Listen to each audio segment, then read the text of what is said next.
Ave María Purísima, sin pecado concebida. Hoy día, hermanos, empezamos nuestras reflexiones sobre las lecturas dominicales del tiempo de Cuaresma. Para entender lo que está haciendo la Iglesia con medio de estas lecturas, nos da este conjunto de lecturas para el primer domingo de Cuaresma que en sí como que nos dan una clave para entender el sentido de lo que dicen las Escrituras. Y el catecismo lo dice de una manera muy interesante en el número 388. Ahí dice que para conocer el sentido de lo que es la gracia de Cristo, tenemos que entender lo que es el pecado. Si uno no sabe que uno es pecador, si uno no entiende la gravedad de las consecuencias del pecado, entonces, ¿para qué es necesario Cristo? Cristo es Salvador. Muchas veces lo que yo veo hoy en día es que mucha gente cuando habla de Cristo como si fuera un gran terapista o un gran cirujano, un gran médico. Y es verdad, Cristo es el médico divino, es terapista, es cirujano, pero no solamente es eso. Cuando la iglesia habla de Cristo, no decimos Cristo nuestro terapista o Cristo nuestro sanador o nuestro cirujano, decimos nosotros Cristo nuestro salvador. ¿Y de qué nos salva? Más que todo, Cristo nos salva de el pecado. Y eso es lo que vamos a meditar hoy día por medio de las lecturas de este domingo. Entonces, empezando con la primera lectura que viene del Génesis, aquí está el relato primero de la creación del hombre, según el capítulo 2, lo que se llama el relato yavista, y después la caída en el pecado. Y vemos primero que Dios es el creador. Él tomó el polvo, que es básicamente que tomó nada, y del polvo formó al hombre y le sopló en la nariz un aliento de vida, le dio vida soplándole y después lo plantó en un jardín. Entonces vemos aquí inicialmente que lo que Dios hace con el hombre le da vida y le da abundancia, porque este jardín era un paraíso. Eso es lo que Dios hace por mí, me lo da todo. Todo lo que yo tengo, todo lo que yo he recibido es un regalo de Dios y me lo da en superabundancia. Entonces, vemos aquí ya primeramente que Dios es un padre que provee de una manera con gran riqueza por las necesidades del hombre. Pero después de esto entra el pecado, porque ahí estando en el jardín, viene la serpiente, la más astuta, el más astuto de los animales, y dice ahí primero que habló con la mujer. Primeramente, la palabra serpiente es una palabra nahash en hebreo que significa no una culebrita pequeña, sino un gran dragón. En el libro de Job hay una serpiente, en el libro de Apocalipsis hay una referencia a esa serpiente, es un gran dragón. Entonces no se piensen que es una culebrita pequeña, es un animal amenazador. Y vemos que primero va a dialogar con la mujer. Algo que cuando yo voy, por ejemplo, con mi mujer, salimos una noche, estamos caminando por las calles de la ciudad, pues yo siempre estoy ahí viendo a la izquierda, a la derecha, para ver si alguien se nos acerca que es amenazante. Y si pienso que hay alguien que amenaza, y pues yo me pongo entre esa persona y mi mujer. Y vemos que aquí viene la serpiente amenazadora y en vez de hablar con el hombre que debería estar enfrente de la mujer, habla con la mujer. Entonces vemos aquí que ya hay algo que está sucediendo que está un poco mal. El hombre no está al frente para proteger a su mujer. Después empieza a hablar con la mujer. Entonces aquí está otra regla de la vida espiritual, hermanos. Nunca hay que dialogar con el diablo. No hay que permitir que cuando lleguen las tentaciones que hay que considerarlas. No, pues sí, pues sí, quizás esté bien, quizás no. No, hermanos, podemos destruir el poder del pecado si simplemente decidimos no dialogar con la tentación, con el diablo. Entonces, no hay que dialogar. Y ven aquí, empieza a dialogar, ¿o acaso Dios te dijo que no puedes comer? No, es que no podemos comerla ni la podemos tocar. Dios no le había dicho a Eva que no podías tocar la manzana, pero aquí como que demuestra que Eva había estado pensando en el fruto. Y incluso por eso es como que para protegerse, dice, no lo voy a comerme, no me lo voy a comer ni lo voy a tocar. Ok, como para que así se proteja, pero ahí como que demuestra que en su interior, Eva ya había estado hojeando el fruto. Y la serpiente le replicó, de ningún modo, no morirán. Bien sabe Dios que el día que coman de los frutos de ese árbol, se les abrirán a ustedes los ojos y serán como dioses que conoce el bien y el mal. En otras palabras, Dios ha estado ocultando o les ha estado negando algo, un fruto, les da todo, pero lo que más quiere, lo que más deseas tú es algo que Dios te está negando. Entonces, lo que el diablo le está proponiendo a Eva y a Adán también es la manera por la cual uno puede ser como Dios, una manera de divinizar. Si dice el catecismo que Dios le había prometido a Adán y Eva que serían divinizados, que cuando fueron creados hombre y mujer, no eran Dios, pero por medio de la gracia de Dios iban a poder participar en la divinidad, en la naturaleza divina, pero ahora el diablo dice, no, ustedes tienen que tomar de la naturaleza divina por sí mismo. Entonces, querían ser como Dios y decidieron serse como Dios, pero sin Dios y en contra de Dios. Y ahí entra el pecado por medio de esta desobediencia. Pero la desobediencia surge acaso de una promesa que Dios les había hecho, que iban a ser divinizados, pero querían hacerlo a su manera y no en la manera en que Dios quería que se divinizaran. Después se les abrieron los ojos y la mujer vio, tomó que era el fruto, estaba bueno, tomó pues de su fruto, comió y se lo dio a su marido que estaba junto a ella, el cual también comió. Entonces se les abrieron los ojos a los dos. En hebreo, cuando dice ahí que estaba junto a ella, significa que estaba al lado de ella. Ok, entonces aquí el diálogo está ocurriendo entre la serpiente y la mujer, pero ahí estaba Adán. ¿Dónde estaba Adán? Si ahí estaba, ¿por qué no se escuchan las palabras de Adán? Es que Adán no fue hombre, no protegió a su mujer. Él debería haber estado listo para morir por su mujer y no lo estuvo. Y por eso el pecado no es solamente de Eva, sino también de Adán. Es más, en la segunda lectura veremos que la culpa ni se la echan a la mujer, le echan toda la culpa a Adán. ¿Por qué? Porque de él debería haber sido la batalla.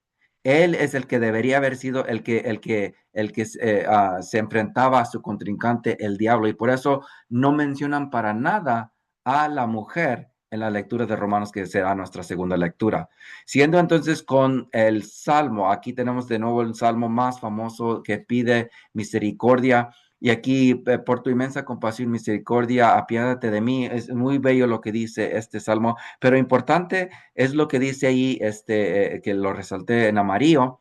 Dice, contra ti solo pequé, Señor, haciendo lo que a tus ojos era malo. Hermanos, todo pecado es un pecado contra Cristo. Cada vez que yo me escojo a mí mismo en contra de la voluntad de Dios, lo estoy hiriendo a Él.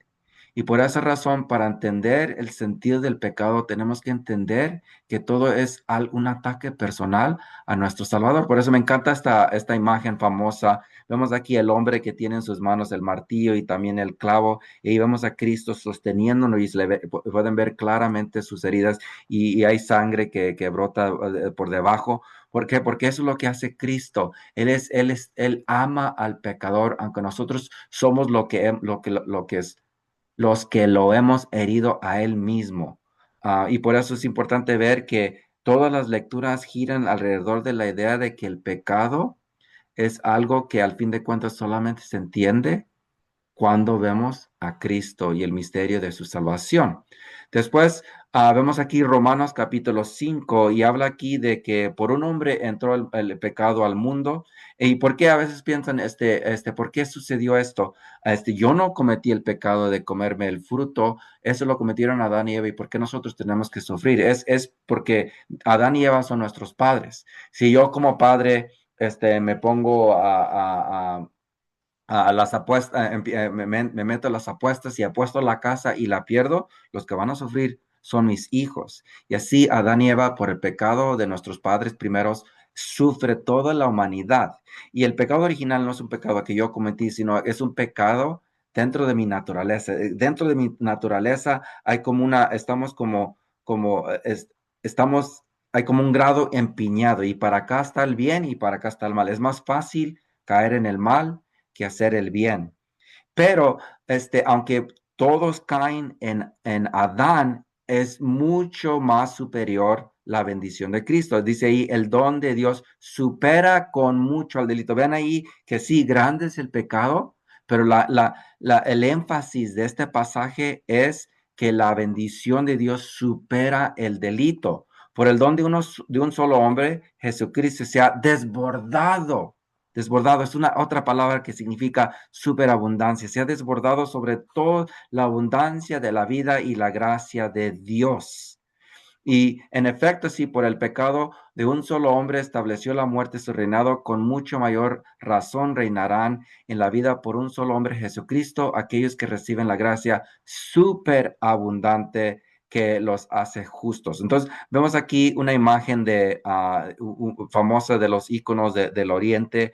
Vemos aquí que aquí está Cristo, que es el segundo Adán. Él toma a Adán, ahí está Adán, está tomando a Adán de la mano y lo está levantando, y detrás de él está también Eva. Y si ven muy cercanamente al icono, ven que Eva no tiene una mano, la mano izquierda. ¿Por qué? Porque con esa mano extendió su brazo para tomar el fruto, y por eso en los iconos no se le pinta la mano. Pero vemos aquí que Cristo es el que ha quitado ha borrado el pecado de Adán y Eva. Primeramente, ¿por qué? Porque Adán no estuvo al frente para proteger a su mujer, y Cristo, siendo el nuevo Adán, él se pone al frente para proteger a su mujer, la esposa, y incluso hasta muere por ella. Para deshacer el reino del diablo, entró Cristo al mundo, dice primera carta a Juan. Y por eso, por la desobediencia de uno, todos fueron hechos pecadores, pero así por la obediencia de uno solo, de Cristo, todos serán hechos justos. Ven ahí de nuevo que la culpa no se la echan a Eva, se la echan a Adán, pero en el relato del Antiguo Testamento estaban dos presentes, Adán y Eva. Eva también tiene la culpa, también Adán. Y por eso la iglesia ha dicho que sí, tiene que ver con un balance.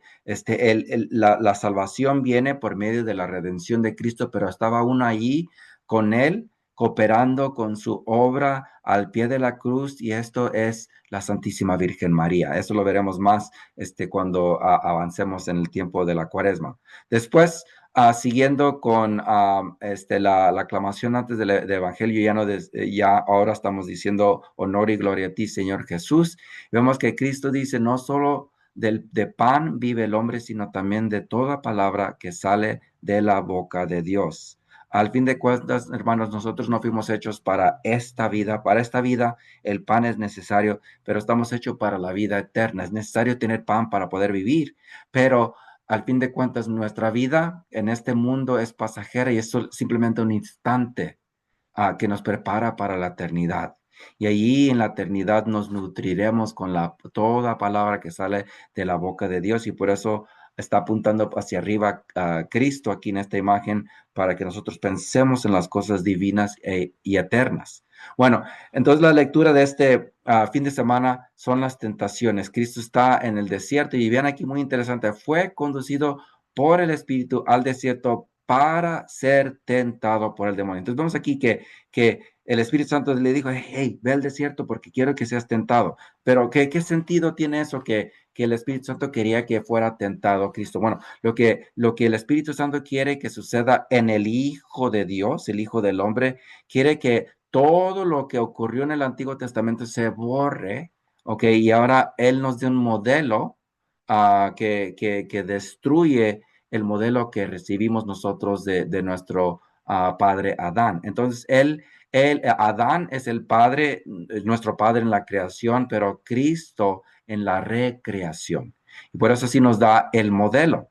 Y ven ahí, pasó 40 días y 40 noches sin comer, así como los israelitas duraron 40 años en el desierto, y al final tuvo hambre. Y entonces se le acercó el tentador. Ven ahí el detalle, que tuvo hambre y entonces se le acercó. El diablo, hermanos, es un aprovechado.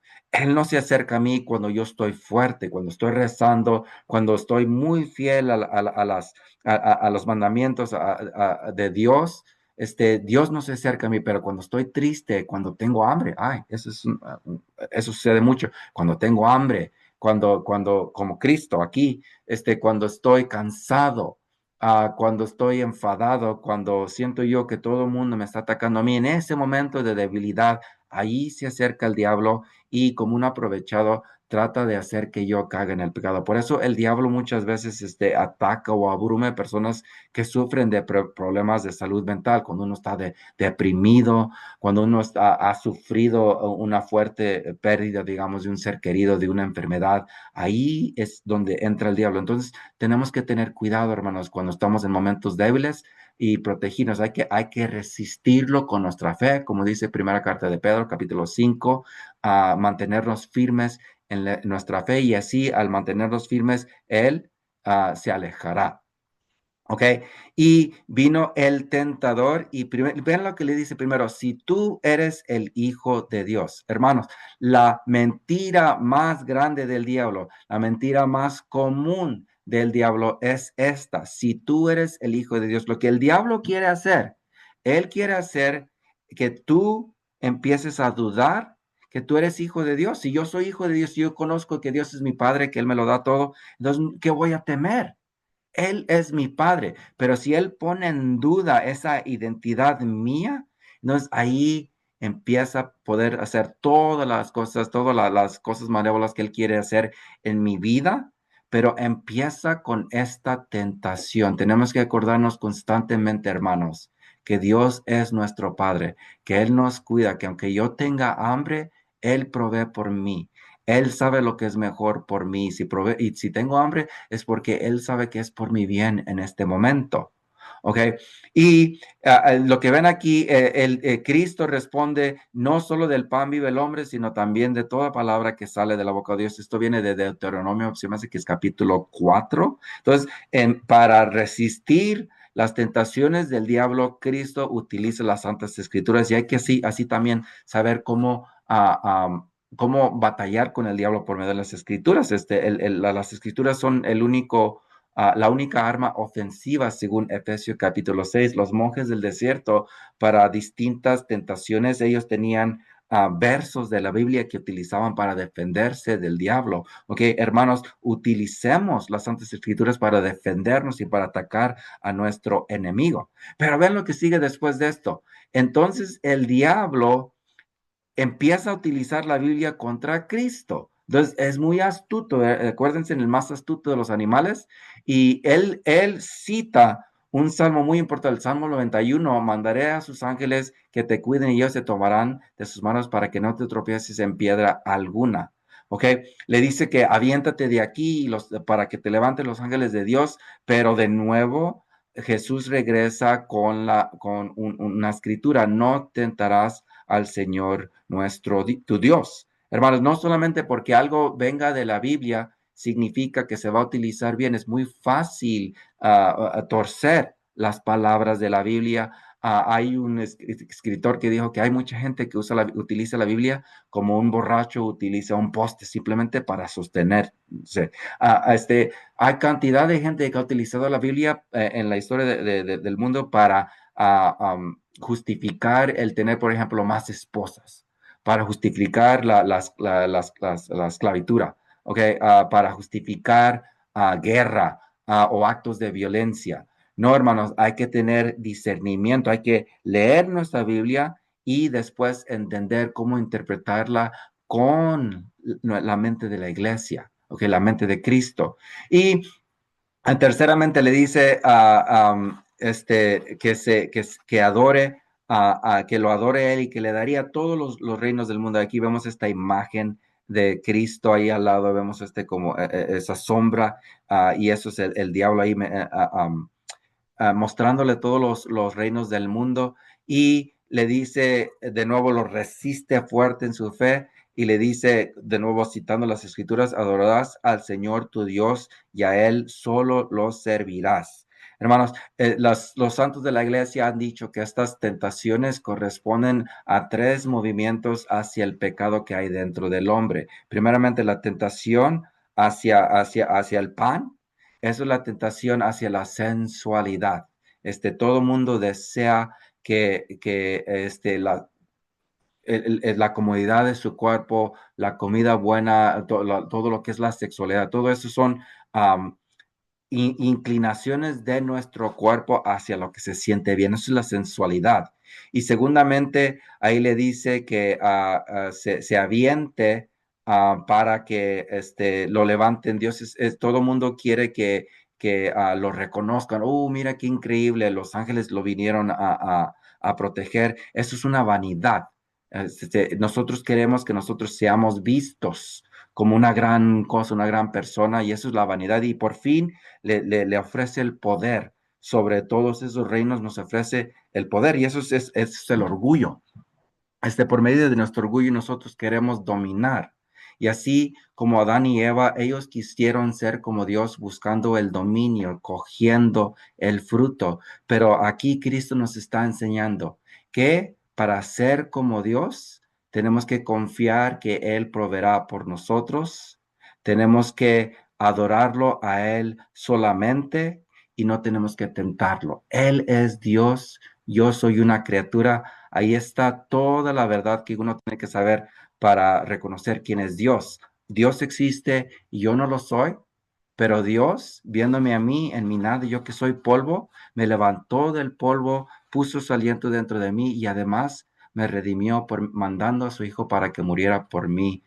Por esa razón puedo confiar en él, aunque yo tenga hambre, aunque yo padezca del más profundo sufrimiento, porque Él es un Padre fiel. En el nombre del Padre y del Hijo y del Espíritu Santo. Amén.